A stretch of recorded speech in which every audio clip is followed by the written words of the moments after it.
अल्लाह के नबी सल्लल्लाहु अलैहि वसल्लम ने फरमाया, अब्दुल्लाह इब्न अब्बास की रिवायत है और अल-मुअज्जमुल औसत लित-तबरानी में ये रिवायत मौजूद है।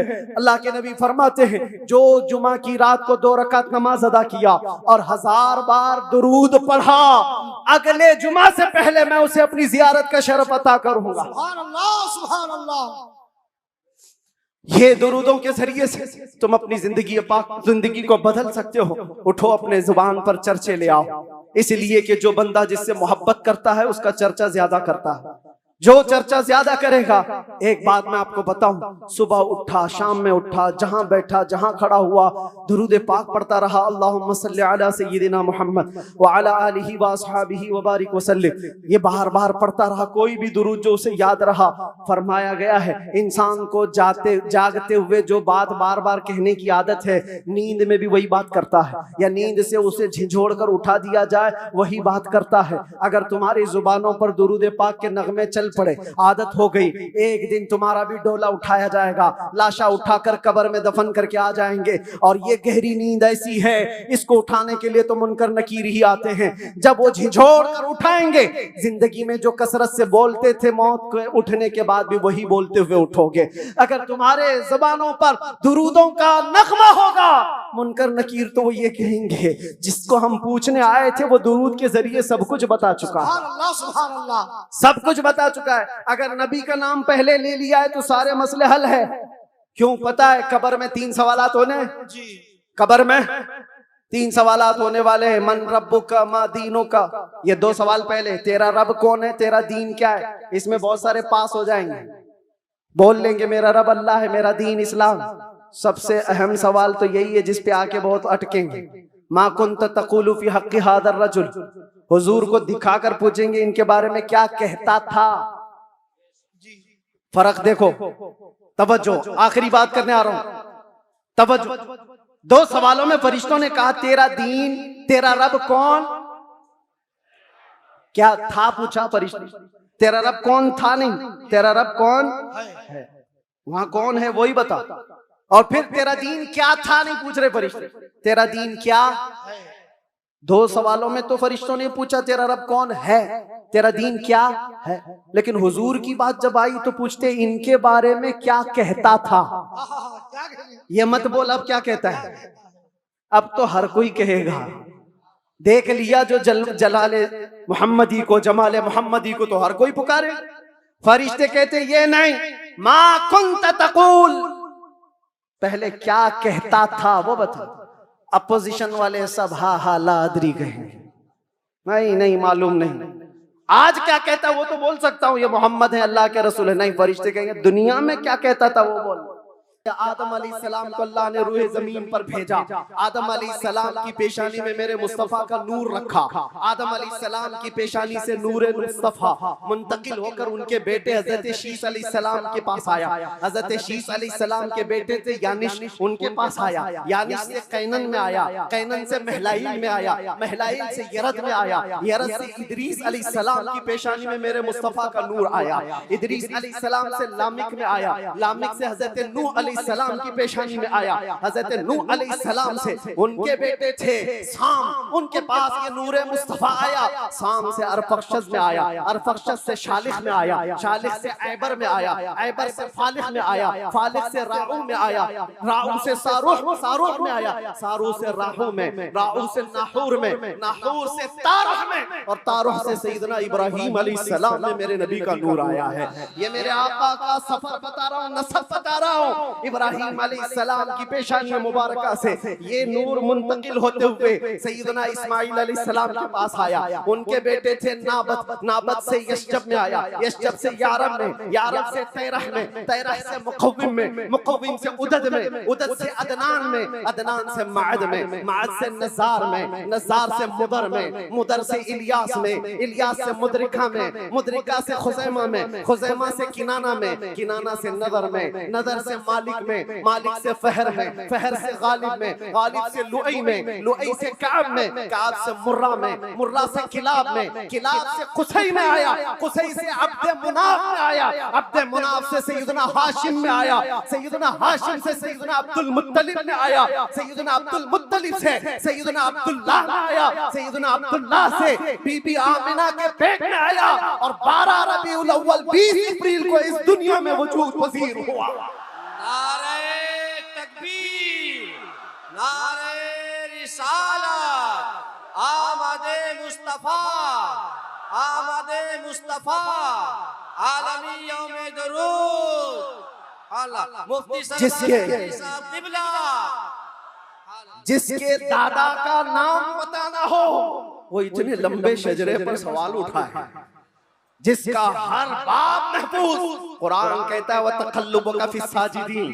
मैं उनसे भी कहता हूँ जो दिल में बुग़्ज़ और अदावत रखते हैं और चेहरे पर मुसलमान बने फिरते हैं। मेरे आका को कहते हैं उनके माँ बाप काफिर थे, ये आज भी किताबों में लिख मारते हैं। इनको हुजूर पाक सल्लल्लाहु अलैहि वसल्लम के वालिदैन पर भी सवाल है। वालिदैन करीमैन इमाम जलालुद्दीन सुयूती रहमतुल्लाहि तआला अलैह ने पूरी किताब लिखी है अत्तादीम वल मिन्ना फी अन्ना अबवै रसूलिल्लाहि फिल जन्नह। हुजूर पाक सल्लल्लाहु तआला अलैहि वसल्लम के वालिदैन का ईमान साबित करते हुए पूरी किताब उन्होंने लिखी है। और मैं ये अर्ज करता हूँ मेरे अजीजों, कुरान कहता है ऐ नबी हमने आपको हमेशा सजदा करने वालों में रखा है, वो तक़ल्लुबका फी साजिदीन, सजदा करने वालों में आपको मुंतकिल किया है। और अल्लाह के नबी सल्लल्लाहु अलैहि वसल्लम फरमाते हैं इन्नल्लाह खलक़ल खल्क़ फजअलनी मिन खैरिही। अल्लाह ने पूरी मखलूक को पैदा किया और मखलूक में जो सबसे बेहतर थे अल्लाह ने उसमें मुझे पैदा किया। जो सबसे बेहतरीन खानदान था उसमें हुजूर को पैदा किया, जो सबसे बेहतरीन घर था हुजूर को उसमें पैदा किया। रसूल पाक सल्लल्लाहु तआला अलैहि वसल्लम के नसब के सिलसिले में मेरे अजीजों यहाँ बहुत तवील गुफ्तगू करना नहीं है, आज मौलूद मुस्तफ़ा है इसलिए शजरे मुस्तफ़ा मैंने अर्ज किया। और मेरा ये विजदान है हुजूर के आबा व अजदाद आदम अलैहिस्सलाम तक ये जो मैंने बयान किया, इब्राहीम अलैहिस्सलाम से लेकर के ऊपर तक, बल्कि अदनान से ऊपर तक, उनमें अगरचे रिवायात में इख्तिलाफ है, लेकिन मैंने जो सही सीरत मुस्तफ़ा की किताब सीरत इब्न हिशाम में मौजूद शजरा आपके सामने रखा। शजरे और भी बहुत हो सकते हैं, मैंने आपके सामने बरकत के लिए रखा। और ये मेरा गुमान है कि इन नामों में अल्लाह इतनी बरकत अता फरमाता है कि साल भर तक अल्लाह हमें बलाओं से महफूज भी फरमाता है। अजीज़ान गिरामी, नूर मुस्तफ़ा सल्लल्लाहु तआला अलैहि वसल्लम के इस दुनिया में आने से पहले के जो हालात थे वो सबको पता है। हर रबीउल अव्वल शरीफ पे आप सुनते भी हैं 1000 साल तक जो आतिश कदा जल रहा था ईरान में, जिसको बुझने नहीं दिया जाता था, पुजारी 1 मिनट भी बुझने नहीं देते थे। हुजूर की विलादत के दिन वो अचानक आग कदा बुझ गया, वो आतिश कदा बुझ गया। सब हैरान थे कि अचानक हुआ क्या है। और बुहैरा सावा समावा 2 नदियां जिनके मुतालिक कहा गया है एक नदी ऐसी है कि जो कभी नहीं सूखी, वो सूख गई एक ही दिन में। एक नदी ऐसी कि जो कभी पानी उसमें आया ही नहीं था, सूखी रहती, वो अचानक भर गई। और किसरा बादशाह के महल में जलजला आ गया था। फारस का बादशाह जिसके महल में जलजला आया और दीवार फट गई और उसके कंगोरे गिर गए। उसने सारे नजूमियों को बुलाया और पूछा मेरा किला इतना महफूज कि 1 लाख लोग मिलकर उसे तोड़ ना सके, हमने इस तरह से उसको मजबूत बनाया था, हुआ क्या है मेरे किले के अंदर, ये जलजला कैसे और ये दीवार कैसे? नजूमियों ने हिसाब किताब किया और उसके बाद बादशाह से कहा आई नई हुकूमत सिक्का नया चलेगा। यही जवाब दिया होगा उन्होंने, आई नई हुकूमत। आज अरब में एक बच्चा पैदा हुआ है जो कुफ्र और शिर्क की ज़ुल्मतों को दूर करके नूर का उजाला लाने वाला, नूर वहदत का उजाला लाने वाला है। और फिर उन्होंने यही कहा होगा आई नई हुकूमत सिक्का नया चलेगा, आलम में रंग बदला सुबह शबे विलादत। और उस जलजले पर बात याद आई है, मैं आपको बताता हूँ। फारस में ये किला था बहुत बड़ा, और बादशाह किसरा वो बैठा है, और जलजला आया, दीवार शक हो गई। जलजला किस दिन आया? हुजूर की विलादत पर। आज भी कई लोगों के दिलों में भी जलजला आता है। क्या बात है, क्या बात है, बहुत जलजला आता है बेशक बेशक। जब हुजूर की विलादत का जिक्र करे, हिलने लग जाते हैं वो, जलजला आता है। लेकिन तुम्हारे दिल के अंदर जलजला आने से हमें कुछ फर्क नहीं पड़ता, बेशक बेशक। कुछ फर्क नहीं पड़ता। इसी जलजले को आला हजरत ने क्या फरमाया जानते हो? हश्र तक डालेंगे हम पैदाइशे मौला की धूम, मिस्र फारस नजद के किले गिराते जाएंगे। मिस्र फारस नजद के किले गिराते जाएंगे। या रसूल अल्लाह, या रसूल अल्लाह। जिंदाबाद जिंदाबाद। आला हजरत, आला हजरत। आपको मैं ये बात जरूर अर्ज करना चाहूंगा, हुजूर पाक सल्लल्लाहु ताला अलैहि वसल्लम के आने के वक्त अगर ये हालात बदले थे, इनकलाब था, हुजूर की आमद से पहले अरब में जो हमेशा सहरा से जूझ रहा होता है, सूखेपन से हरियाली आ गई, बारिशें आ गई। उस साल जिस साल मेरे नबी की विलादत हुई, ये अजीब और गरीब चीजें अरब वालों ने देखा भी और लिखा भी और महफूज भी रखा। पूरी दुनिया में हो क्या रहा है पता ये चला जब नबी पाक सल्लल्लाहु अलैहि वसल्लम की आमद हुई थी, तो पूरे दुनिया में एक इनकलाब आया था। इनकलाब आया था, देखने वालों की निगाहें देखी थी। आज मेरा विजदान ये कहता है, जब कभी सच्चे इश्क और मोहब्बत के साथ हुजूर की कोई आमद की बात करता है तो इनकलाब आता है। उस इनकलाब का असर आज भी मौजूद है। इनकलाब आता है, किसी के चूल्हे हिलते हैं, किसी के दरो दीवार हिलते हैं, किसी के अंदर नखुवत की आग भड़कती है, और कोई किसी को कुछ भी आंख दिखाता है। ये सब हो चुका है हुजूर की आमद से पहले। और जब हुजूर पाक सल्लल्लाहु अलैहि वसल्लम तशरीफ लाए उसके बाद के हालात भी आपको पता है। मुख्तसर अंदाज में चूंकि हर सुन्नी मुसलमान को ये जरूरी है कि वो अपने नबी की सीरत पढ़े, बल्कि हर मुसलमान। क्यों? उस रसूल को नहीं पढ़ा तो फिर किसको पढ़ेगा? किसको पढ़ेगा? ये मुजरा करने वाले नचनियों के बारे में तुम पढ़ते रहोगे। इनका बायोडाटा क्या? जो जहन्नम का रास्ता दिखाते हो उनके मुतालिक तुम पढ़ते रहोगे। नहीं, तुम्हारा शौक, तुम्हारी जुस्तजू ये हो कि मेरे मुस्तफा करीम सल्लल्लाहु अलैहि वसल्लम की हर अदा को मैं पढ़ लूं, हुजूर की जिंदगी पाक को पढ़ लूं। अल्लाह के नबी सल्लल्लाहु ताला अलैहि वसल्लम तशरीफ लाए, हालात जमाना बहुत अलग थे, और रिवायतें तो ये बताती हैं पूरे मक्का में उस साल सिर्फ और सिर्फ जितने घरों में बच्चे हुए सब लड़के ही पैदा हुए, सब पैदा हुए जो थे वो लड़के थे।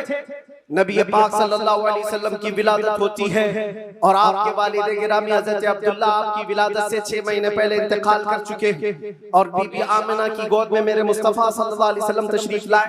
और तशरीफ लाने का अंदाज भी बीबी आमिना कहती हैं, रजब के महीने में मुझे हमल ठहरा था, और उसके बाद से मैंने अजीब व गरीब जो चीजें देखी है वो बयान से बाहर है। ना मुझे कभी हमल की तकलीफ हुई, ना पैर बोझल होते थे, ना सर में चक्कर आता था, जैसे प्रेग्नेंट औरतों को होता है।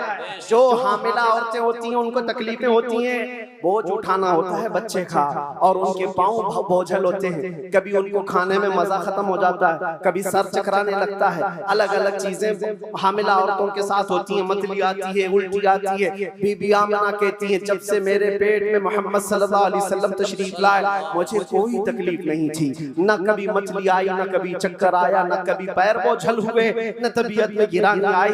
बल्कि उसके बरअक्स जो हालात थे, बीबी आमिना कहती हैं, रात को सोती तो कभी ख्वाब में इब्राहिम अलैहिस्सलाम तशरीफ लाते, और कभी मूसा अलैहिस्सलाम तशरीफ लाते, कभी ईसा अलैहिस्सलाम तशरीफ लाते, और बशारत देते जाते, आमिना मुबारक हो तेरी गोद में कायनात का खाने वाला है। अल्लाह ने उसको परचम नबुव्वत ऐसा दिया है। सबकी बशारतें सुनते सुनते आ रही थी, यहाँ तक के सफर का महीना आया था, रबीउल अव्वल से पहले जो आता है। बीबी आमिना कहती है, मैंने एक बार देखा जिब्राइल अमीन अलैहिस्सलातु तस्लीम सफों को दुरुस्त किए जा रहे हैं, फरिश्तों की आवाजें, और मेरे घर पर हूरों के गुनगुनाने की आवाजें आती थी।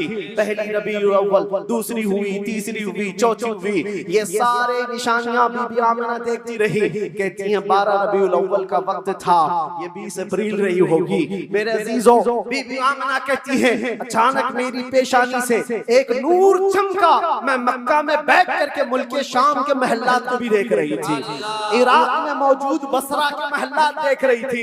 किलोमीटर नाप के देख लेना आज मक्का से मुल्क शाम का फासला कितना है, मक्का से इराक के बसरा का फासला कितना है। वो बीबी आमिना है जिसके पेट में मौजूद रसूल हैं और उनकी आंखें मक्का से शाम तक देख रही हैं। जिसकी बरकत से आमिना मक्का से शाम तक देखती हो, उस कायनात के आका के बारे में हम ये अकीदा रखते हैं तो क्या बुरा करते हैं। हम यहाँ से पुकारे वो वहां से सुने, मुस्तफा की समाअत पे लाखों सलाम। क्या ये अकीदा बुरा है?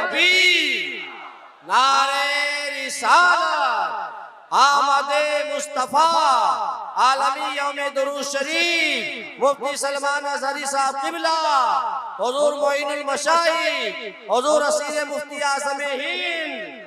जिस तरफ उठ गई दम में दम आ गया उस निगाहे इनायत पे।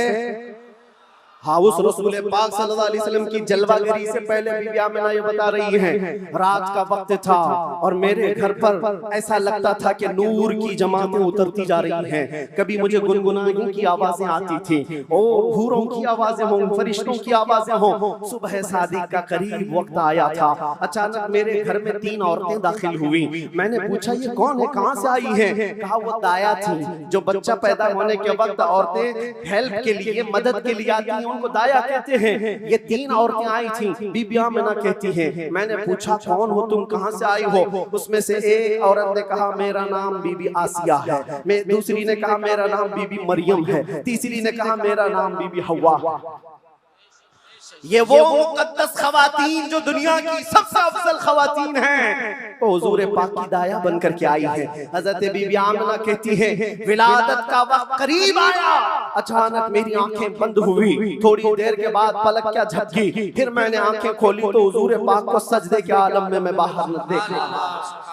बहरे कोई तकलीफ, कोई दर्द ज़हन नहीं, हुजूर पाक सल्लल्लाहु अलैहि वसल्लम को देखा। और वो भी मंजर बयान करती हैं हज़रत बीबी आमिना की शान में देखा। कहती है ना कोई आलाइश, ना कोई नापाकी, ना कोई गंदगी। हुजूर पाक सल्लल्लाहु अलैहि वसल्लम जब पैदा हुए थे धुले धुलाए हुए आए थे, नहाए हुए आए थे, सुरमा लगाए हुए आए थे, खतना किए हुए आए थे।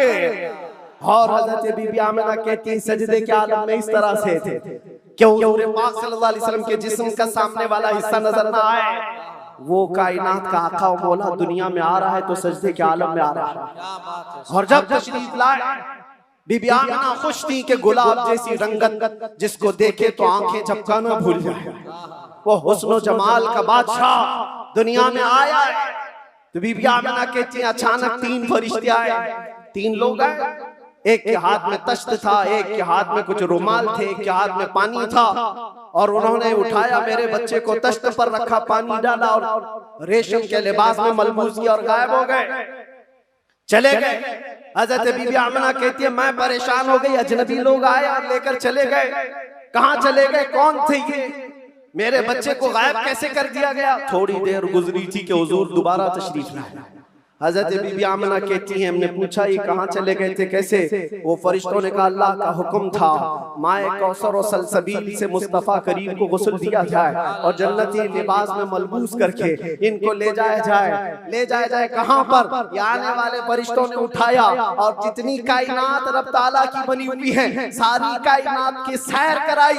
हर जगह ये ऐलान करवाया फरिश्तों ने आई नहीं हुकूमत, आई नहीं हुकूमत। और उसके बाद सारे फरिश्तों में ऐलान, मलाए आला में ऐलान, सारे जिन्नात में, हैवानात में, हर दुनिया में ये ऐलान कर दिया गया कि हुजूर तशरीफ ला चुके हैं। क्यों ऐलान कर दिया गया? इसलिए कि वो हर आलम की रहमत है। किसी आलम में रह जाते वो हर आलम की रहमत है, किसी आलम में रह जाते ये उनकी मेहरबानी है कि ये आलम पसंद आया। नारे तकबीर, नारे रिसालत, आमद मुस्तफा हुजूर मोइनुल मशाइख मेरे अजीजों, सईद नूरी साहब किबला नबी पाक सल्लल्लाहु ताला अलैहि वसल्लम को पैदा होने के बाद बीबी हलीमा सादिया अपने घर ले गई। 2 साल तक दूध पिलाया और वापस ले आई। सैयदा बीबी आमिना रज़ियल्लाहु ताला अन्हा की परवरिश में थे।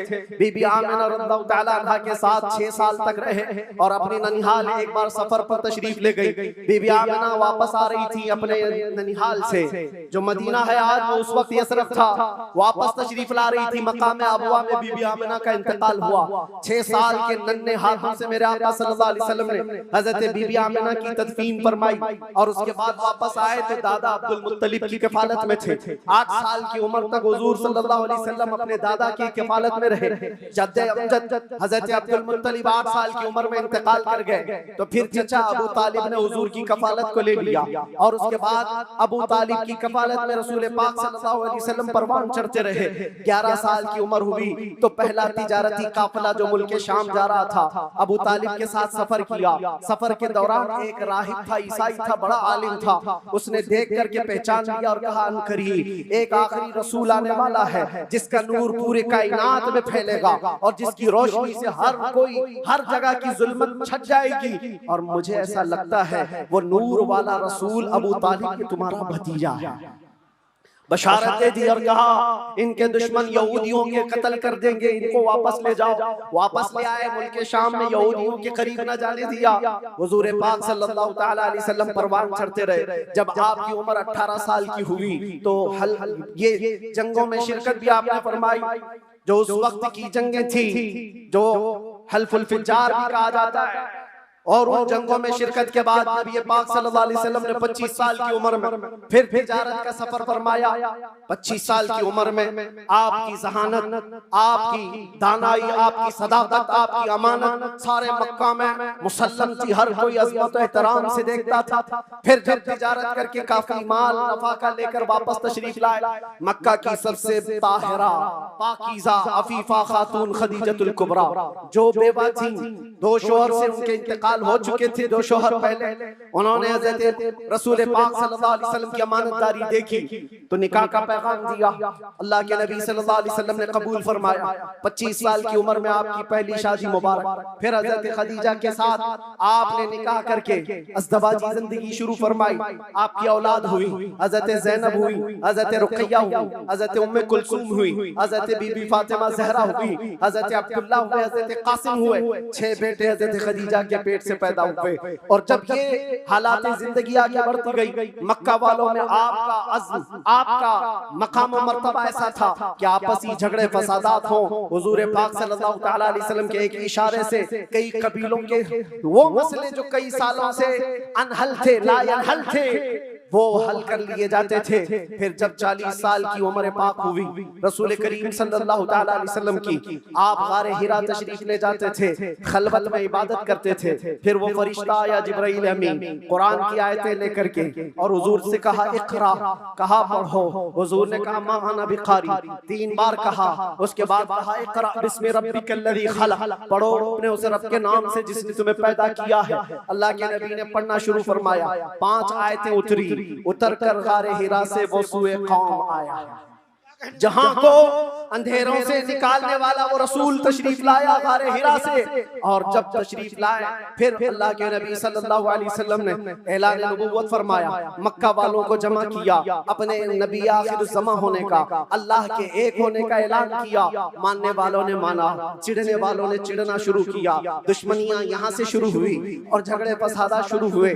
सहाबा जो बनते चले गए हुजूर के, शुरू में गरीब थे, कमजोर थे, ज़ईफ थे, उन्हें मारा गया, पीटा गया, तकलीफें दी गई। 50 साल की उम्र पाक थी रसूल पाक सल्लल्लाहु अलैहि वसल्लम की, जब आपका सोशल बाइकाट किया गया था। 7वां साल हुजूर का बेअसत का था, नबुव्वत का 7वां साल था। आपका पूरे मक्का वालों ने मिलकर सोशल बाइकाट किया था। शब अबी तालिब की घाटियों में हुजूर महसूर रहे अपने खानदान के साथ। आपको दाना पानी कुछ नहीं जाने दिया जाता था।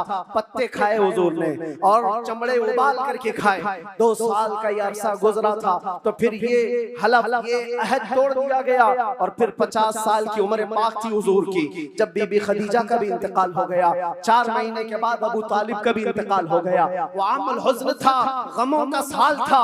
नबी पाक सल्लल्लाहु अलैहि वसल्लम पर गम, उसके ऊपर गम के ऊपर गम आते गए। और इधर सहाबा की परेशानियां, बहुत सारे सहाबा हिजरत करके हबशा चले गए। अल्लाह के नबी सल्लल्लाहु अलैहि वसल्लम इन आजमाइशों से नबरदाज़मा थे। फिर मौला ने वो करम फरमाया जो पहले आपसे पहले किसी को नहीं किया था और क़यामत तक किसी को नहीं दिया जाएगा। जिब्राइल अमीन को भेजा, कहा जा जिब्राइल, मेरा रसूल कबीदा खातिर है, गमगीन है, उसे मक्का से उठा लाओ, जन्नतों का सैर कराकर मेराज के सफर पर लाओ। नबी पाक सल्लल्लाहु अलैहि वसल्लम का मेराज का सफर हुआ, वापस तशरीफ लाए। ऐलान नबुव्वत के बाद 53 साल हुजूर की जिंदगी पाक मक्का में गुजरी। फिर अल्लाह का हुक्म आया, मक्का से हिजरत फरमा कर आप मदीना तशरीफ ले गए। मदीने वालों ने शानदार इस्तकबाल किया था, मक्का वालों की तरह नहीं थे। मदीने वालों ने शानदार इस्तकबाल किया था। हुजूर का 9 दिन तक उन्होंने इंतजार किया था। आज जो मौलूद में हुजूर के जिक्र का इंतजार करते हो ऐ सुन्नियों, ये मदनी जिंदगी का अक्स है, ये मदीने वालों की सुन्नत है। बहुत सारे लोग ये कहते हैं ना, हुजूर पैदा हुए थे तो मक्का में कोई ऐसी खुशियां, ऐसी मीलाद थोड़ी ना मनाई गई थी, तुम लोग क्यों मनाते हो सुन्नियों? उनसे कहो मक्का में जब हुजूर पैदा हुए थे तो सब काफिर ही काफिर थे, काफिर ही काफिर थे। हाँ, बीबी आमिना हज़रत अब्दुल मुत्तलिब को छोड़कर बात कर रहा हूँ। उस वक्त खुशियां मनाई बीबी आमिना ने भी, हज़रत अब्दुल मुत्तलिब ने भी। हाँ, सवाल करना है तो ये सवाल करो, जब हुजूर ने ऐलान किया था अपने नबुव्वत का और 13 साल बाद जब मदीने आए थे तो मदीने वालों ने खुशियां क्यों नहीं मनाई? ये पूछना है तो पूछो। हम तुम्हें तारीख की हर किताब खोलकर सन्नाटेदार थप्पड़ मार करके भी बताएंगे। वो बनु नज्जार की बच्चियां जो पढ़ती थी, आज भी हर मस्जिद से आवाज आती है, तलअल बद्रु अलैना मिन खनियातिल वदाई वजबत शुक्र अलैना मा दआ लिल्लाहि दाई। वो बच्चियां क्या कहती थी? ये दफ बजा बजा कर हुजूर का इस्तकबाल करती थी। वो यूं कहती थी, अरे सनियतुल वदा की घाटियों से हम पर 14वीं का चांद आ गया है, अल्लाह की तरफ बुलाने वाला रसूल हमारे दरमियान आ गया है, हम सब पर अब शुक्र वाजिब हो गया है। ये मदीने वालों की खुशियां थी। मेरे अजीजों, पहला साल था, दूसरा साल, फिर जंगे बदर हुई, फिर उसके बाद 1 साल के बाद जंगे उहद हुई, फिर उसके 1 साल के बाद ग़ज़वा-ए खंदक हुआ। फिर ये जंगें होती रही, तकरीबन 17 जंगें हुजूर पाक सल्लल्लाहु अलैहि वसल्लम बनफ़्से नबी शरीफ फरमाए। ये 10 साल के अंदर उसमें कई अल्लाह के नबी सल्लल्लाहु अलैहि वसल्लम की ज़ौजियत से शरफ याब होने वाली ख़वातीन भी आई। हज़रत सौदा आई, हज़रत मैमूना आई, हज़रत उम्मे सलमा आई, हज़रत आयशा भी आई। ये 2 हिजरी की बात है। हजरत आयशा हुजूर पाक सल्लल्लाहु अलैहि वसल्लम की बारगाह में रुखसती लेकर के आई। हजरत आयशा, हजरत सौदा, हजरत उम्मे सलमा, हजरत हफ्सा आई, हजरत सफिया आई, हजरत जुवैरिया आई, हजरत आखिर में हजरत बीबी मैमूना आई और बीबी मारिया किप्तिया आई। उनके पेट से हुजूर पाक सल्लल्लाहु अलैहि वसल्लम के एक बेटे हजरत इब्राहिम भी पैदा हुए। ये 6 साल गुजरे थे। 7वां साल था जब नबी पाक सल्लल्लाहु अलैहि वसल्लम 1400 सहाबा के साथ मक्का तशरीफ ले जा रहे थे उम्रा के लिए। मक्का वालों ने रास्ता रोक दिया, परमिशन नहीं है। बहुत सारी जगहों पर जिनका गलबा असर और रुसूख हुए समझते हैं हम जिसे चाहेंगे परमिशन देंगे। मेरे अजीजों, ये गलबा और ये ताकत ज्यादा देर की नहीं होती, ज्यादा देर की नहीं होती। आज तुम मसनद नशीन हो, कल गधे नशीन बन जाओ। क्या कहने मुफ्ती साहब, बहुत खूब। थोड़ी देर की बात है और फिर मैं वो बात कहूंगा तो लोगों को फिर वो हो जाएगा कुछ देर की खामोशी। अरे खामोशी रहो, खामोश रहो।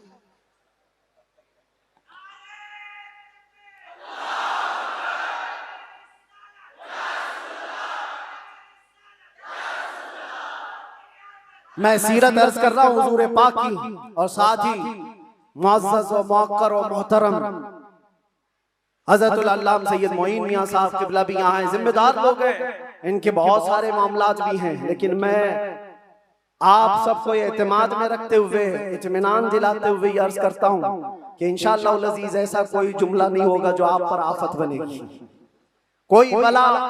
और जाहिर सी बात है डिपार्टमेंट वाले सारे लोग ये परेशान होते, किसको बुलाया, किसको बुलाया। बहुत सारी जगहों पर ऐसा लगता है कोई ऊपर से कोई मखलूक आ रही है। बहुत सारी जगहों पर ये बात होती है। मैं उनको भी ये कहता हूँ, मियाँ मैं नॉर्मल साधारण सा आदमी हूँ, साधारण सा आदमी हूँ, फितना फसाद नहीं चाहता, जंगो जिदाल नहीं चाहता, लेकिन बात वही करता हूँ जो दिल में उतरती है, जो मेरे दिल पर लगती है, वो बात अर्ज करता हूँ। और अगर ये जुर्म है तो फिर मैं ये कहूंगा कि इश्क गर जुर्म है तो फांसी की सजा दी जाए। इश्क गर जुर्म है तो फांसी की सजा दी जाए, दरे महबूब पे लेकिन ये सजा दी जाए। क्या कहने, क्या कहने?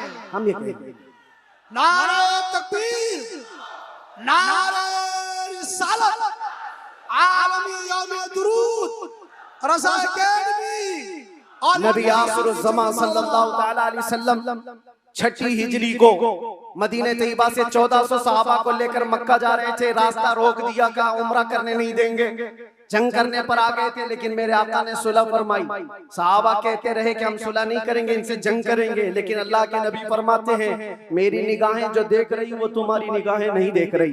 हुजूर ने सुलह फरमाया, 6 हिजरी को वापस आ गए, एहराम खोल लिया, रास्ते में हुदैबिया के मकाम पर मदीने तशरीफ लाए। ये सुलह मक्का वालों से टिक न पाई 1 साल से ज्यादा, और मुआहिदा टूट गया। दूसरे साल मेरे आका सल्लल्लाहु अलैहि वसल्लम 10,000 सहाबा के साथ मक्का तशरीफ लाए।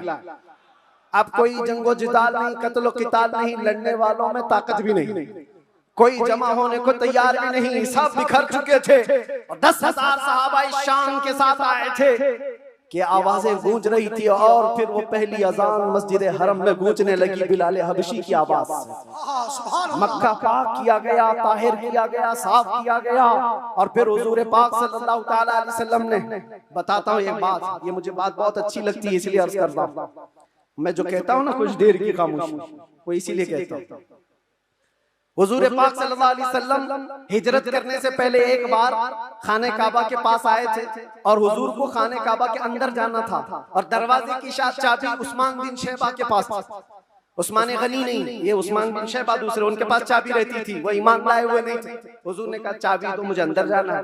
कहा तुमको दूं, तुम दीन छोड़े हुए आदमी, हमारे आबा व अजदाद का दीन छोड़े हुए हो, तुमको चाबी हरगिज नहीं दूंगा। चाबी नहीं दिया, ना दरवाजा खोलने दिया। हुजूर ने फरमाया उस्मान याद रखो, याद रखो, एक दिन ये चाबी मेरे हाथ में होगी, मैं जिसे चाहूंगा अता करूंगा। इसी को हम कहते हैं कुछ देर की खामोशी, सब्र, इंतजार करो, आज तुम्हारा गलबा है, चाबी तुम्हारे पास, तुम जिसे चाहो रोक दोगे। हुजूर ने फरमाया एक दिन मेरे हाथ में होगी। और उस्मान बिन शैबा कहते मैं उस वक्त इनकी बात को ऐसे ही समझा, उड़ती उड़ती बात, ये ऐसी एक बोलने वाली बात है, तमतरार में कही गई बात है। लेकिन कहते घर गया तो मुझे टेंशन भी होने लगा, मोहम्मद ने अब तक झूठ तो नहीं कहा, अगर कहा है तो कहीं ये बात सच न हो जाए। लेकिन वो कहते मेरा ये डर उस वक्त खत्म हो गया जब मोहम्मद सल्लल्लाहु अलैहि वसल्लम मक्का छोड़कर हिजरत करके चले गए मदीने। वो कहते हैं जो अपना घर भी नहीं बचा पाए, अपना वतन नहीं बचा पाए, वो कहां से मेरे हाथ से चाबी छीन पाएंगे, सब कुछ तो इनका खत्म हो गया, जा चुके। लेकिन उन्हें पता नहीं था सिर्फ 6 साल के बाद वापस वो रसूल तशरीफ ला गया। 7वीं हिजरी थी, 10,000 सहाबा के साथ जब नबी पाक सल्लल्लाहु अलैहि वसल्लम मक्का में तशरीफ लाए। मक्का में जब तशरीफ लाए तो अल्लाह के नबी सल्लल्लाहु अलैहि वसल्लम ये सहाबा के हुजूम के साथ जब आए, खाना काबा के पास गए, और जो कैदी थे, जो पकड़े गए थे उस वक्त, वो सब तो इसी तरह सर झुकाए आए हुए थे। ये सोच रहे थे आज तो पूरा बदला लिया जाएगा, बदर का भी, ओहद का भी, खंदक का भी, सारी जंगों में जितना ये नाचे थे सबका बदला ले लिया जाएगा। सब हाजिर थे। हुजूर पाक ऊपर चढ़ते हैं एक टीले पर, कहते हैं उस्मान बिन शैबा कहाँ है? आए, चाबी लेके ही आए। कहा लाओ चाबी। हुजूर के हाथ में चाबी दे दिया, जो मेरे मुस्तफा की जुबान से निकला है वो होकर रहेगा। अल्लाह के नबी ने फरमाया, हदीस सुना रहा हूं, अल्लाह के नबी ने फरमाया इस रुए जमीन पर एक दिन ऐसा आएगा कि पूरे खित्ते पर एक भी आदमी ऐसा ना होगा जो ला इलाहा इल्लल्लाह ना बोलता। हर इंसान ये दीन गालिब आकर रहेगा, ये उसी रसूल ने फरमाया। हाँ, ये मत पूछो अब क्यों नहीं हो रहा, कल क्यों नहीं हो रहा, परसों क्यों नहीं हो रहा, हालात है कुछ देर। उसके बाद मेरे नबी ने जो फरमाया है वो होकर रहेगा। चाबी ली और उसके बाद दरवाजा खोला, जो काबे को पाक किया, काबा आज भी उन अजमतों को सलाम करता है। बेशक, सुभान अल्लाह, सुभान आज भी काबे की तहारत का सेहरा मेरे मुस्तफा के हाथ है। नबी पाक सल्लल्लाहु ताला अलैहि वसल्लम ने उसके बाद फिर ऐलान किया पूरे मजमे में, कहते हैं आज मैं ये चाबी ऐसे शख्स के हाथ में दूंगा जिससे कयामत तक कोई चाबी छीन नहीं पाए। अल्लाह, कितनी बड़ी फजीलत की बात है, कितनी बड़ी बशारत। सारे सहाबा की गर्दनें ऊंची हो गई, चाबी मुझे मिले। हजरत अबू बकर सिद्दीक सोच रहे हैं, उमर फारूक सोच रहे हैं, हजरत अब्बास सोच रहे हैं, अब्दुल्ला इब्न मसूद सोच रहे हैं, कई सहाबा ये दिल में ख्वाहिश रखते हैं चाबी शायद हमको मिले, शायद हमको मिले। हुजूर ने फरमाया उसको दूंगा, कयामत तक उससे कोई छीन नहीं पाएगा। सब देखते रहे और हुजूर ने एक आयत तिलावत फरमाई कुरान की, इन्नल्लाह यअमुरुकुम अन तुअद्दुल अमानाति इला अहलिहा, बेशक अल्लाह तुम्हें हुक्म देता है जिसकी अमानत है उस तक वापस लौटा दिया करो। हुजूर ने फरमाया उस्मान बिन शैबा इधर आ। क्या कहने, वो अचंभे में रह गए, कहां ख्वाबो ख्याल में भी नहीं था कि हम तो दुश्मनों में हैं, मुकाबला किए हुए लोग हैं, आज ये गालिब लोग हैं।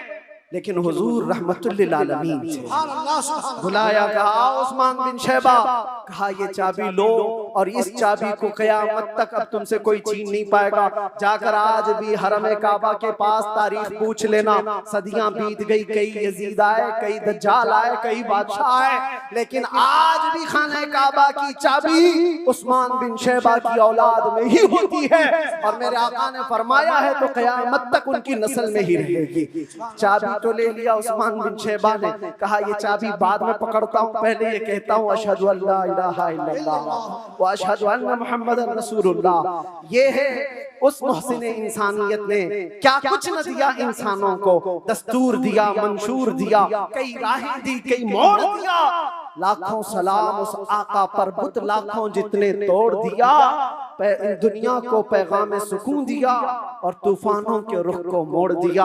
अजीजा ने गिरामी वापस मेरे आका तशरीफ ले गए। 10 हिजरी तक कई जंगें भी हुई, 11 हिजरी थी, हुजूर पाक सल्लल्लाहु अलैहि वसल्लम ने आखिरी हज फरमाया।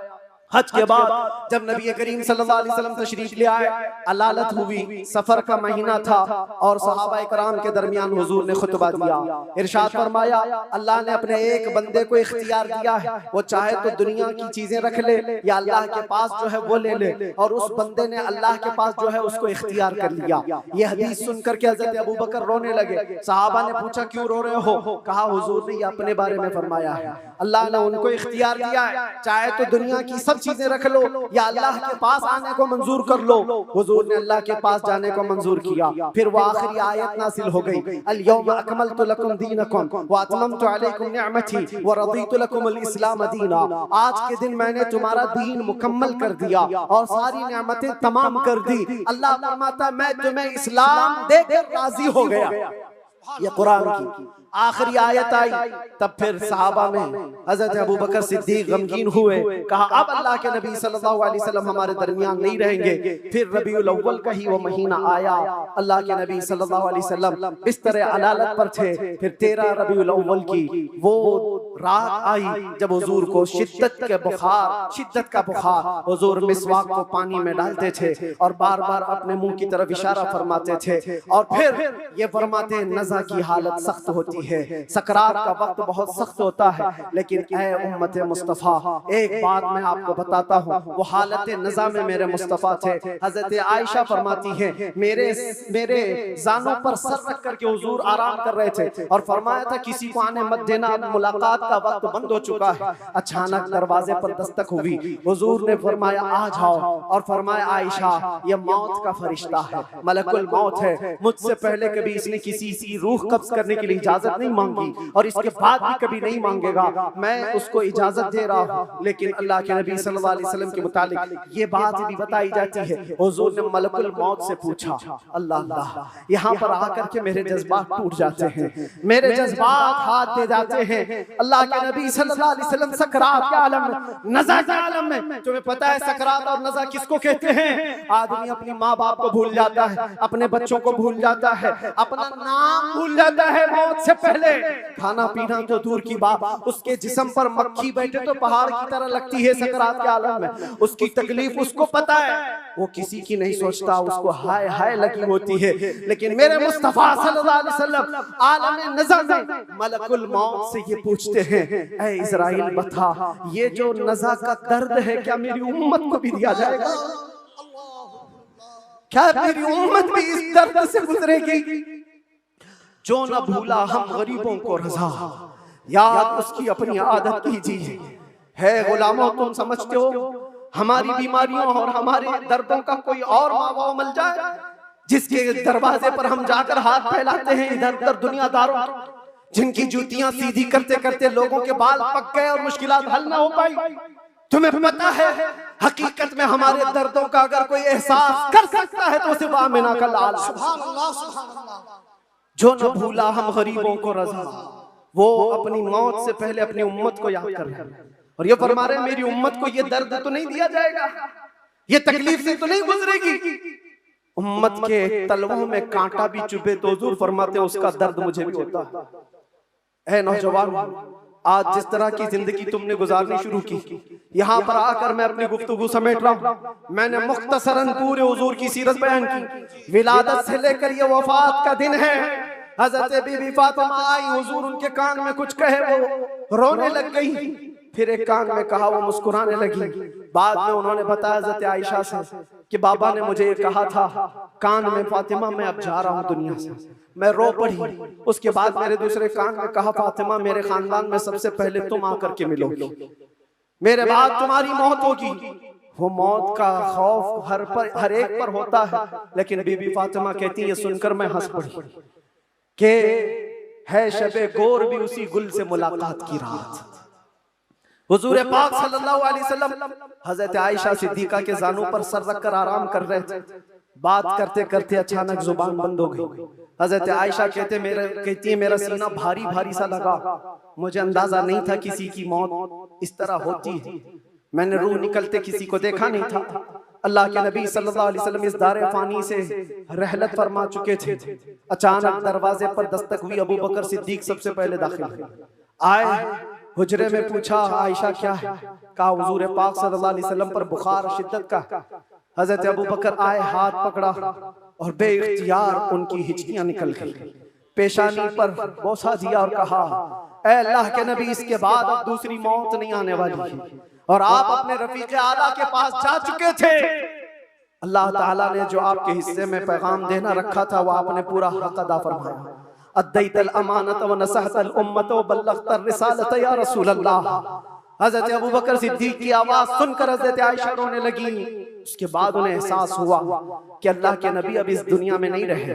बाहर सहाबा को हजरत अबू बकर ने जैसे ये ऐलान किया, वो गम के मारों का हाल क्या था जो नबी पाक को एक आन के लिए भी दूर बर्दाश्त नहीं कर पाते थे।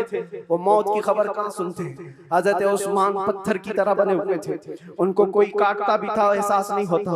हजरत उमर फारूक अपने हाथ में तलवार लेकर मदीने वालों को कहते थे, कसम खुदा की अगर किसी ने कह दिया मेरे नबी का इंतकाल हुआ मैं उसकी गर्दन मार दूंगा। मेरे नबी का इंतकाल नहीं हुआ, अपने रब से मिलने गए, वापस आने वाले हैं। ये शिद्दत मोहब्बत के अल्फाज थे। सहाबा बेचैन थे, बेकरार थे, लेकिन हिकमत मौला यही थी, मौत तो आनी है, हर एक को आनी है, क़ज़ा तो आनी है, अंबिया को फकत इतनी कि आनी है, अजल तो आनी है, एक आन के लिए है। नबी पाक सल्लल्लाहु ताला अलैहि वसल्लम को सहाबा ने गमों के पहाड़ के साथ तदफीन फरमाया और इस उम्मत का बेड़ा लेकर चलने वाले सिद्दीक़ अकबर थे। मिशन को उठाया और हम तक ये जो दीन पहुंचा, सहाबा की वो मेहनत कश, वो जिंदगी पाक इस्तिक़लाल के साथ मुसीबतों से लड़ते हुए, तकलीफों से नबुर्दाज़मा होते हुए दीन यहाँ तक पहुंचा दिया।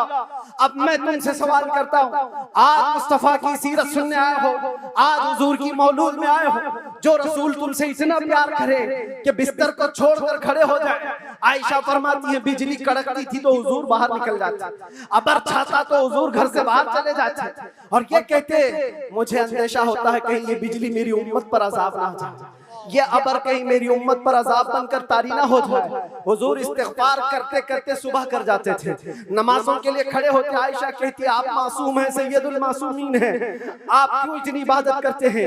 मेरे आका फरमाती मेरी उम्मत के लिए करता हूं, मेरी उम्मत बेखबर है, वो मुझे नहीं पहचानती।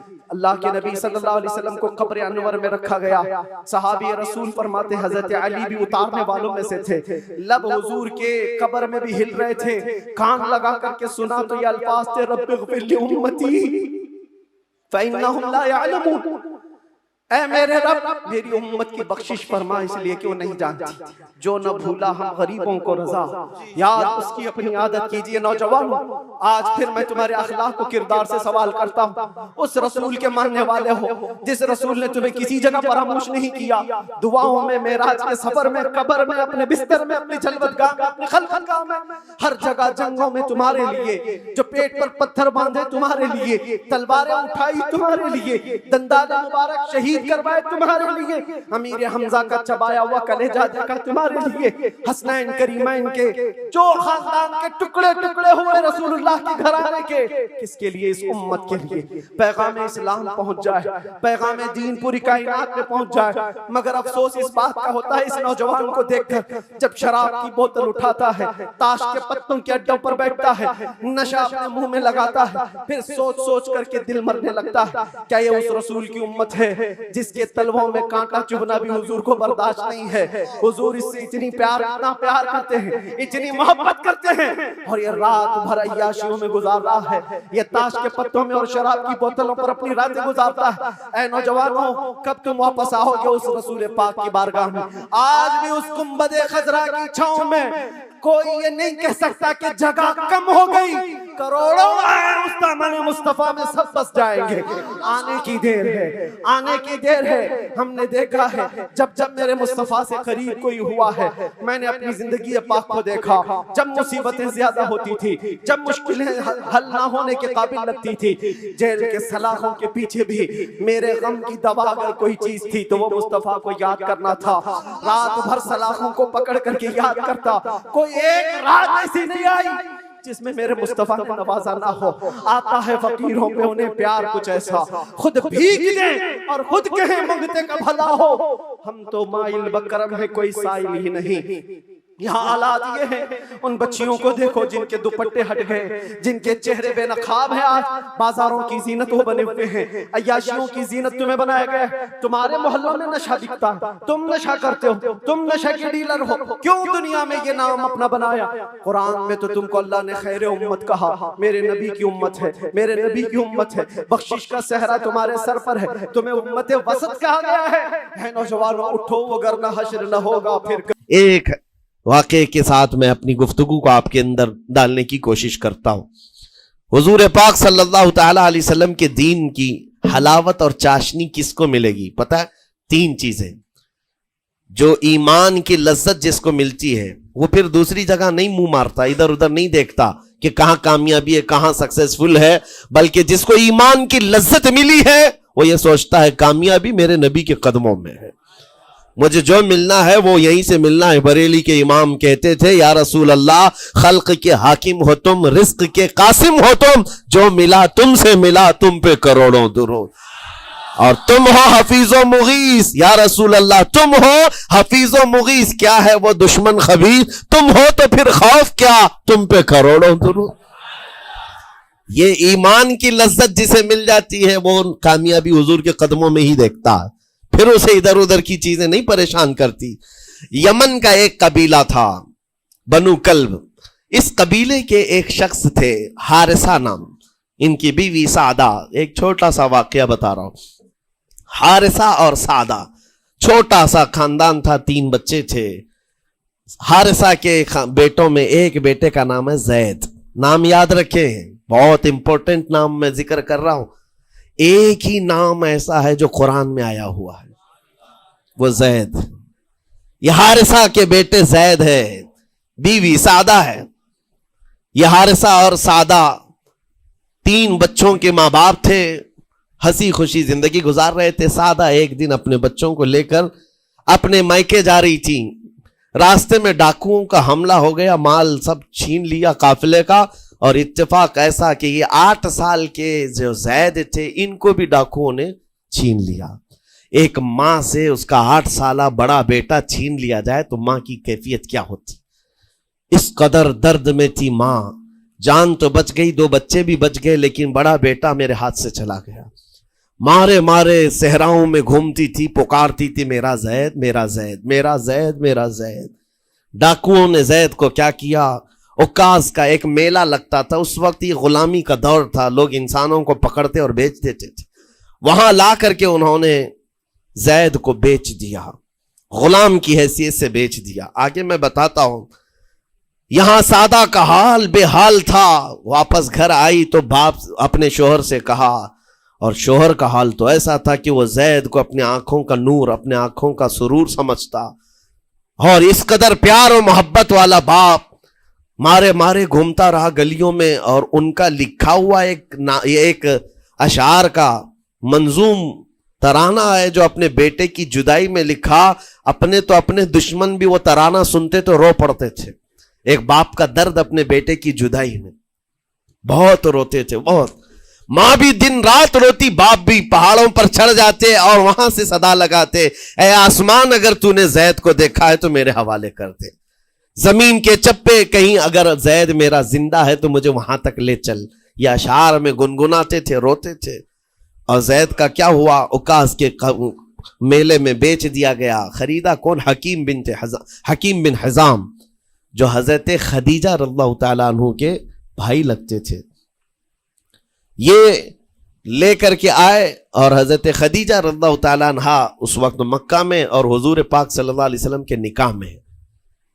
तो हजरत खदीजा के पास ये जैद आ गया, भाई ने गिफ्ट के तौर पर दे दिया। हजरत खदीजा के घर में ये जैद जब आए, उस वक्त उनकी उम्र यानी 10-12 साल के आसपास रही होगी। और ये ऐसा लड़का जो छोटी सी उम्र का, अदब इतना था कि हर एक का अदब करता, बड़े अच्छे खानदान से ताल्लुक रखने वाला। हुआ क्या, एक दिन आफताब रिसालत, माहताब रिसालत रसूल पाक सल्लल्लाहु अलैहि वसल्लम की नजर पड़ी। देखा अखलाक व किरदार में कामिल बच्चा है, और एक ही नजर में भाग गया। पूछा हजरत खदीजा से, कहा कि ये गुलाम है, उकास के मेले में बेचा गया है। हुजूर ने फरमाया ये मेरे हवाले कर दो, मेरे हवाले कर दो। हुजूर ने जिसको पसंद कर लिया हो, हुजूर ने जिस पर निगाह रखी हो। अब वो जैद खुशी खुशी हुजूर के पास आए। नबी पाक सल्लल्लाहु ताला अलैहि वसल्लम उनके अखलाक से बड़े खुश थे, और उसके बाद मोहब्बत भी ऐसी दी, ऐसी शफकत दी कि जैद को न बाप की खबर थी, न माँ की खबर थी। जो कुछ था वो रसूलुल्लाह के पास था। हुजूर पाक सल्लल्लाहु ताला अलैहि वसल्लम की तरबियत में दिन गुजरते गए, बड़े हो गए, यहां तक कि 16 साल की उम्र थी। एक दिन हज के मौसम में यमन का बनु कल्ब खानदान आया हुआ था, और वहां हज के दौरान वो लोग जैद के बाप हारिसा के लिखे हुए अशार पढ़ रहे थे और लोगों को रुला रहे थे। एक हमारे कबीले में बाप है जो बिछड़े हुए बच्चे की याद में रोज रोता है, उसके अशार तो सुनो। लोग सुन करके रो रहे थे, यमन का कोई ऐसा बाप है जो यूसुफ गुमगश्ता की खबर में रोया करता है। ये लोगों की भीड़ लगी थी, उसी के सामने से जैद का गुजर भी हो रहा था। बनु कल्ब के लोगों ने जैद को देखा, पहचान लिया, यही तो वो बच्चा है जिसकी याद में इसका बाप रोता है। और उसको बुलाया और कहा तेरा नाम, कहा जैद। बाप का नाम हारिसा, कहा यही तो है जिसके गम में पूरे अशार पड़े जा रहे यमन में। जैद से कहा तुझे पता है तेरे बाप का रो रो करके क्या हाल हो गया। तेरी मां सहराओं में आवाज देती है, पहाड़ों पर चढ़ जाती है।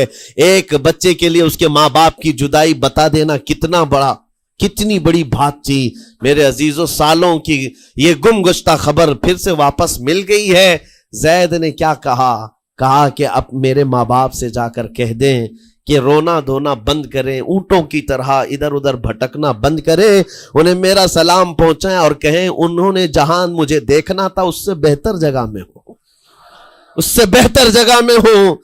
ये बनु कल्ब खानदान गया यमन, जाकर के बाप से कहा, हारिसा से और सादा से, खबर तुम्हारे लिए अच्छी लाए, तुम्हारा गुम हुआ बेटा जो पिछले 10-12 सालों से तुम्हें नहीं मिल रहा था, वो हरम काबा के पास हमें नजर आया है, गुलाम बनाकर लोगों ने बेचा है उसे, लेकिन वो एक ऐसे हसीन और जमील की गुलामी में है, एक ऐसे हुस्न वाले की गुलामी में है कि जैद वहां से हटना नहीं चाहता। बाप ने कहा, मेरे कलेजे से पूछो मुझ पर गुजरती क्या है, उसकी मां से पूछो, एक नजर देख लेगा, वो वापस हमारी झोली में आ जाएगा। दौड़ते दौड़ते यमन से घंटों यानी जो महीनों का सफर था दिनों में तय करके पहुंचे, मक्का आए। जैसे ही आए तो रसूल पाक सल्लल्लाहु अलैहि वसल्लम को ढूंढा, हुजूर पाक मिल गए तो धाड़े मार मार कर बाप रोने लगा और कहा कि ऐ मोहम्मद सल्लल्लाहु अलैहि वसल्लम, हमने आपके मुतालिक सुना है यतीमों के वाली हैं, आपका दिल बहुत बड़ा है, मुझ बाप के ऊपर रहम कीजिए, बरसों से अपने बच्चे के लिए तरस रहा है, मैं और मेरी बीवी तड़पते हैं, सहराओं में आवाज देते हैं। हुजूर ने पूछा, हुआ क्या है तुम्हारे साथ? कहा, हमारा बेटा गुम हो गया था, बरसों हो गए थे, लेकिन सुना है वो यहां रहता है। हुजूर ने पूछा, क्या नाम है उसका? कहा, जैद उसका नाम है, मेरा नाम हारिसा है। हुजूर पाक सल्लल्लाहु अलैहि वसल्लम के महबूब जैद के बारे में पूछ लिया। हुजूर जिससे खुद मोहब्बत करते हो, हुजूर जिससे मोहब्बत करते हो, बाप ने पूछ लिया। हुजूर ने फरमाया कि ठीक है, मैं एक बाप के कलेजे से उसके बेटे को अलग नहीं कर सकता, मां से उसके बेटे को जुदा नहीं कर सकता, लेकिन बात इतनी है कि जैद को बुलाया जाए, फैसला उसके हाथ में है, फैसला उसके हाथ में है। मैं जैद को बुलाता हूं। गुलाम थे उस वक्त, हजरत जैद को बुलाया गया और उस वक्त भरी जवानी वाला जैद है। जैसे ही आए पहली नजर बाप को देखा, मां को देखा, मां बाप तो चीख पड़े, हमारा जैद मिल गया, हमारा जैद मिल गया।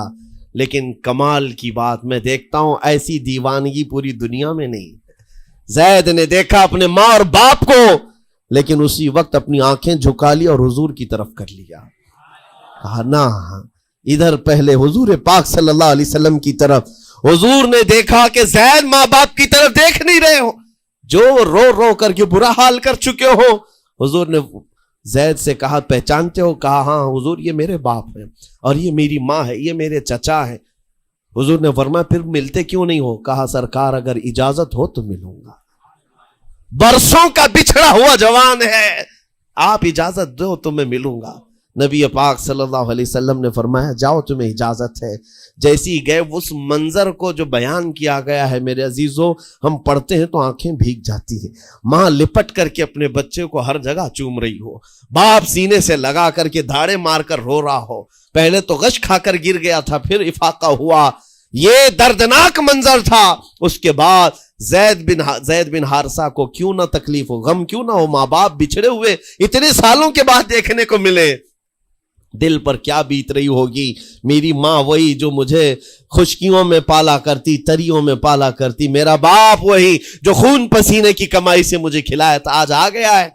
हुजूर पाक सल्लल्लाहु अलैहि वसल्लम ने कहा, जैद, ये जो जज्बाती मंजर है इसको खत्म करके अब ऐलान कर दो कि तुम्हारी माँ आई है तुम्हें यमन से लेने के लिए, तुम्हारा बाप आया है, तुम्हारा चचा आया है तुम्हें यमन से लेने के लिए, मैंने फैसला तुम्हारे हवाले कर दिया है, मैं अपने गुलामी से तुमको आजाद कर देता हूं, तुम बगैर कोई फिदिया लिए हुए, बगैर कोई पैसा लिए हुए, उस वक्त अपने गुलाम को कोई छोड़ता नहीं था, लेकिन तुम्हारी मां का दर्द देखा नहीं जा रहा, मैं आजाद कर दूंगा बगैर किसी फिदिया के, तू अपनी मां और अपने बाप के पास जा सकता है। इतना हुजूर का फरमान, आजाद कर देना मक्का में आसान नहीं था। बेटे को आजाद किया हुजूर पाक सल्लल्लाहु अलैहि वसल्लम ने, तब जानते हो वो कमाल का बेटा है जैद बिन हारिसा। उसी वक्त अपनी मां को देखते हैं, बाप को देखते हैं, चचा को देखते हैं, और उसके बाद मक्का वाले ये मंजर देखने के लिए जमा थे। मुखातिब होकर के कहते हैं, ऐ सारे मक्का वालों, गवाह हो जाओ, मैं अपनी जिंदगी हुजूर मोहम्मद मुस्तफा के लिए वक्फ कर दिया है, मैंने मोहम्मद अरबी सल्लल्लाहु अलैहि वसल्लम के लिए जिंदगी वक्फ कर दी है। न मुझे यमन जाना है, न मुझे बनु कल्ब जाना है। मां और बाप देखते रह गए। बाप ने पूछा, जैद आजाद किया गया है और आजादी की जिंदगी को छोड़कर तू गुलामी की जिंदगी को कबूल कर रहा है। ज़ैद बिन हारिसा ने उस वक्त तारीखी जुमला कहा था, कहा बाबा आपने जितनी शफकत की होगी या 1000 माँ बाप मिलकर अपने बेटों पर जितनी शफकत नहीं किए होंगे उससे ज्यादा शफकत मोहम्मदुर रसूलुल्लाह ने किया है। मैं 1000 आजादियों पर इस एक गुलामी को, मैं 1000 आजादियों को कुर्बान करता हूं इस एक गुलामी पर। मेरे लिए जिंदगी भर ये गुलामी काफी है। इतना कहा था मेरे आका सल्लल्लाहु अलैहि वसल्लम ने अपने बाहों को फैला दिया, सीने से लगाया और ज़ैद बिन हारिसा को लेकर खाने काबा के पास आए। मेरे अजीजों उनका हाल भी ऐसा है कि अगर कोई टूट कर चाहता है तो ये नहीं है कि तू चाह रहा है, बल्कि उनका हाल ये है इतना दिया सरकार ने मुझको जितनी मेरी औकात नहीं। ये तो उनका करम है, वरना मुझ में तो ऐसी बात नहीं। आता है फकीरों पे उन्हें प्यार कुछ ऐसा, खुद भीख दे और खुद कहे मंगते का भला हो। हुजूर अकरम सल्लल्लाहु अलैहि वसल्लम ज़ैद बिन हारिसा को पकड़ते हैं, खाने काबा के पास ले आते हैं। हुजूम जमा था, मक्का वाले सब खड़े थे। तब नबी पाक सल्लल्लाहु अलैहि वसल्लम ऐलान करके कहते हैं, ऐ मक्का वालों सुन लो, आज से ज़ैद को मैंने आजाद किया है और सिर्फ आजाद नहीं, आज से ये मेरा वारिस है और मैं इसका वारिस हूं। ये मेरा बेटा है। हुजूर ने तन्हा एक ही सहाबी के लिए कहा ये मेरा बेटा है। और उसके बाद ज़ैद बिन हारिसा को लोग जो मक्का में पुकारते थे ज़ैद बिन मोहम्मद कहते थे। मोहम्मद का बेटा ज़ैद रसूल पाक सल्लल्लाहु अलैहि वसल्लम के बेटा होने का शरफ पाया है। मेरे अजीजों ये जिन्होंने हुजूर सल्लल्लाहु ताला अलैहि वसल्लम के दरबार का एक बार मजा चख लिया तो वो फिर यूं ही कहता है फिर के गली गली तबाह, ठोकरें सबकी खाई क्यों, दिल को जो अक्ल दे खुदा तेरी गली से जाए क्यों। हुजूर पाक की गली में जो एक बार मजा ले ले वो फिर दुनिया की ठोकरें नहीं खाता। इसीलिए आज तुम सबके लिए मेरे अजीजों एक ही फरमान मेरे आका सल्लल्लाहु ताला अलैहि वसल्लम का सुनाकर रुखसत होता हूं।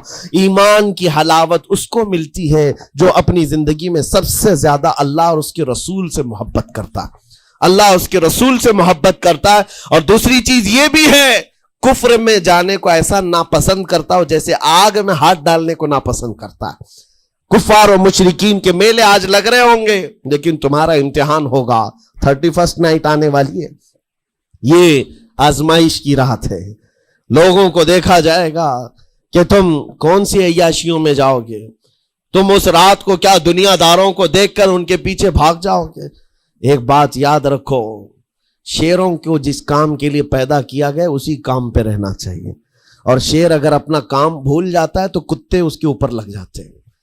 तुम्हारा काम कुत्तों की तरह भौंकना नहीं है, तुम्हारा काम शेरों की तरह दहाड़ना है। मेरे अजीज मोहम्मद अरबी सल्लल्लाहु अलैहि वसल्लम के वो शेर जो गटर और नाली के लिए नहीं पैदा किए गए, आला अखलाक और किरदार के लिए पैदा किए। तुम उम्मत मोहम्मदिया खैर उम्मत हो, शराब पीने के लिए नहीं, जुआ खेलने के लिए नहीं, ताश के पत्तों पर माल उड़ाने के लिए नहीं, गलत निगाहों को फैलाने के लिए नहीं, आवारागर्दी के लिए नहीं पैदा किए गए। तुम्हारी निस्बत रसूलुल्लाह से है। इतनी बात याद रखो, अल्लाह ने मुझे खैर उम्मत कहा है। मेरी आंखें उठ रही हैं तो फरिश्ते भी देख रहे हैं, रब ताला देख रहा है।